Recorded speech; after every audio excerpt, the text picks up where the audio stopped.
हसन साहब, 5 अगस्त को जो पीटीआई ने जलसे की कॉल दी है, आप समझते हैं कि इस दफ़ा जो जलसा होगा वो उसका कोई नतीजा निकलेगा या फिर उससे वो नताइज हासिल हो जाएंगे जो पीटीआई चाहती है, या फिर ये भी बस इसी तरह होगा शुरू और ख़त्म हो जाएगा? देखिए, पीटीआई की मकबूलियत से इनकार मुझे नहीं है। मैं ख़ुद खैबर पख्तूनख्वा का रहने वाला हूँ और मैं जानता हूँ कि पीटीआई की एक बड़ी मकबूलियत मौजूद है और ये पंजाब में भी किसी हद तक मौजूद है, लेकिन पख्तूनख्वा के अंदर उनकी मकबूलियत बहुत बड़ी है।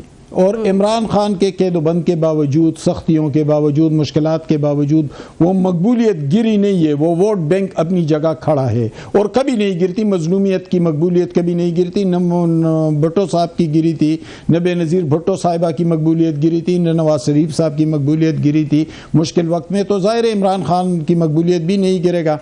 लेकिन दूसरी जमातों और पीटीआई में एक फ़र्क है। पीटीआई का वर्कर जो है उसकी उठान हुई है सोशल मीडिया से, और सोशल मीडिया के अंदर इतनी मैच्योरिटी और इतनी पुख्तगी नहीं थी कि वो उनकी तरबियत करते, वो उनको सियासी दाव पेच सिखाते, वो उन्हें एहतजाज का मेकनिज़म समझाते।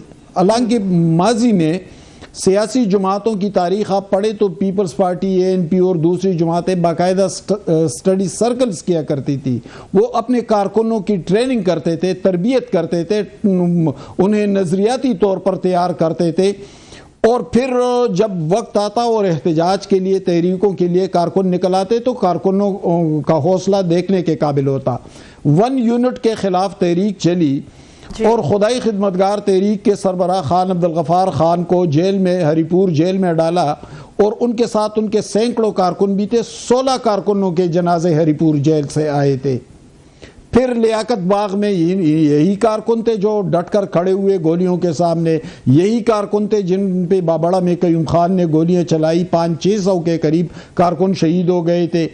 पीपल्स पार्टी के यही कारकुन थे जो ज़िया के खौफनाक मार्शल्ला के सामने डटकर खड़े हुए थे, खुदसोजियाँ तक की थी। रज़ाक झरना और दूसरे लोगों की एक लंबी तारीख़ है कुर्बानियों की। लेकिन यहाँ पर मामला अलग है। यहाँ पर कारकुन के अंदर न वो तरबियत है, न वो समझबूझ है, न वो हौसला है और न वो समझदारी है। तो अब वो सोशल मीडिया पर तो कारकुन है, लेकिन जब बस एक तहरीक शुरू होगी और ख़त्म हो जाएगी। जी यही कह रहा हूँ। इससे पहले भी उन्होंने कई एहतजाजी जलसे किए, यानी इससे पहले भी कई एहतजाज किए, लेकिन हासिल वसूल कोई नहीं रहा। रोड बंद कर देते हैं। असदुल्लाह खान साहब, आपकी जानिब में आना चाहती हूँ। मेरे जहन में ये सवाल उठ रहा है कि अभी जिस तरह से बात की सलमान साहब ने कि अगर इंतजामी यूनिट बना भी दें तो उसका कोई फ़ायदा या कोई फ़र्क नहीं पड़ेगा, लेकिन अगर हम सोचें कि कोई इंतजामी यूनिट्स बनते हैं तो इस दौरान हुकूमत का निज़ाम कौन चलाएगा? कोई टेक्नोक्रेट हुकूमत होगी या ये कौन लोग होंगे जो जमहूरियत नहीं अभी चल पा रही है, जब नया निज़ाम बनेगा तो इस दौरान क्या होगा मुल्क का? इस दौरान सिस्टम कौन चला रहा होगा? देखिए, पहली बात तो यह है कि मैं इस बात से इत्तफाक नहीं करता कि पाकिस्तान तहरीक इंसाफ के कारकुनान अपने इम्तहान में नाकाम रहे हैं। पाकिस्तान तहरीक इंसाफ के कारकुनान ने किसी भी सियासी जमात के कारकुनों से बढ़कर कुर्बानियां भी दी हैं, जिद्दोजहद भी की है, अपने हुकूक के लिए खड़े भी हुए हैं, वो निकले भी हैं, वो जब जब उनको कॉल किया गया निकले हैं। लेकिन जब गोली ही चला दी जाए तो आप सोचिए ना कि क्या ऑप्शन बाकी रह जाता है? क्या गोलियों के आगे फिर खड़े हो जाएं? 14 लोगों ने अपनी जानें दी तो क्या 150 मारे जाते हैं? और बिल्कुल सही है, आप ठीक कह रहे हैं, मैं आपकी बात, आपकी वो तारीख है, वो भी है चीजें, लेकिन ये कहना कि जी पीटीआई के लोगों के कारकुनों की तरबियत ही नहीं है। क्या तरबियत होती है जी? वो अपने हुकूक के लिए खड़े होते हैं। वो कहते हैं कि इमरान खान के केसेस जाली हैं, वो खड़े होकर कहते हैं कि जी ये अदालत 26वीं आईनी तरमीम गलत हुई है और इससे अदालती ढांचा तबाह हो रहा है। वो बाहर आते हैं अपने मुतालबात लेकर।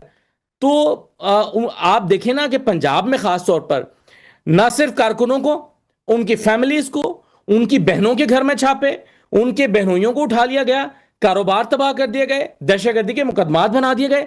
अब क्या करें कारकुनान? अब देखें ना, किसी चीज की कोई हद होती है। और मैं इस बात का बिलीवर हूं कि गुस्सा जमा हो रहा होता है। साद रफीक बिल्कुल ठीक कह रहे हैं कि गुस्सा जमा होता रहता है। आज एक कारकुन जो बेबस है वो कल को कॉकरोच बन के निकलेगा। वो जब देखेगा कि आप मुझे आज माहौल साजगार मिला है, वो उस धारे में निकलेगा, शामिल हो जाएगा और वो गुस्से का इजहार करेगा जब उसको मौका मिलेगा। आज वो अपने गुस्से को दबा के बैठा हुआ है। یہ جو دعویٰ کیا نا رانا ثناء اللہ صاحب نے کہ ہم نے کاکروچز کو سنبھالا ہوا ہے، یہ سنبھالا نہیں ہوا، یہ آپ نے صرف دبا کے رکھا ہوا ہے. جب کل کو موقع ملے گا اور حالات اور ماحول سازگار ہوں گے تو پھر یہ دیکھیے کس طرح سے نکلیں گے. اور پھر سعد رفیق ٹھیک کہتے ہیں کہ بالکل کوئی راستے میں آنے والا شخص نہیں بچے گا. میرا خیال ہے کہ آج یہ ادراک موجود ہے کہیں نہ کہیں کہ یہ نوبت آنے سے پہلے چیزوں کو ٹھیک کر لینا چاہیے.